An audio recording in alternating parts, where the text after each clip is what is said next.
2 minutes pour comprendre aujourd'hui la réadaptation cardiaque. Alors, je suis avec le docteur Stéphane Manteau-Silberman. Vous êtes cardiologue et vous êtes porte-parole de la Société européenne de cardiologie. La réadaptation cardiaque, en fait, c'est quand on a eu un épisode grave et puis derrière, il faut remettre en route la machine, c'est ça? Exactement. Il y a après une maladie aiguë, un infarctus du myocarde, la découverte d'une insuffisance cardiaque, une intervention chirurgicale cardiaque, eh bien, il y a le temps de l'hospitalisation classique et puis il y a l'après. L'après, avant de retourner à une vie normale, avec ses traitements, son médecin, son cardiologue, il y a une période pour essayer de reprendre des bonnes habitudes et ce temps de réadaptation cardiaque. Ou d'en prendre.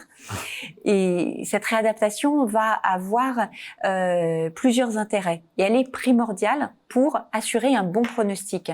Ça va être un temps d'information, d'éducation avec tous les partenaires médicaux, paramédicaux qui vont permettre aux patients de comprendre bien sa maladie et de prendre la main dessus. Ça va être un temps également d'entraînement physique adapté à ses capacités et d'optimisation de ses capacités.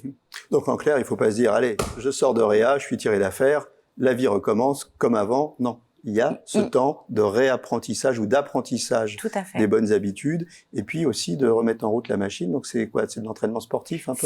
C'est de l'entraînement sportif qui va être contrôlé en présence d'infirmières, de kinésithérapeutes, d'ergothérapeutes, de cardiologues et qui assure une meilleure qualité de vie, une meilleure survie aussi. Okay. Et donc après, on peut reprendre une vie quasiment normale, voire normale dans la majorité des cas. Tout à fait.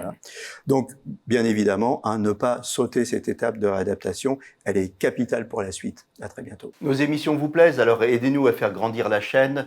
Pour parler santé au plus grand nombre, partagez, likez, abonnez-vous.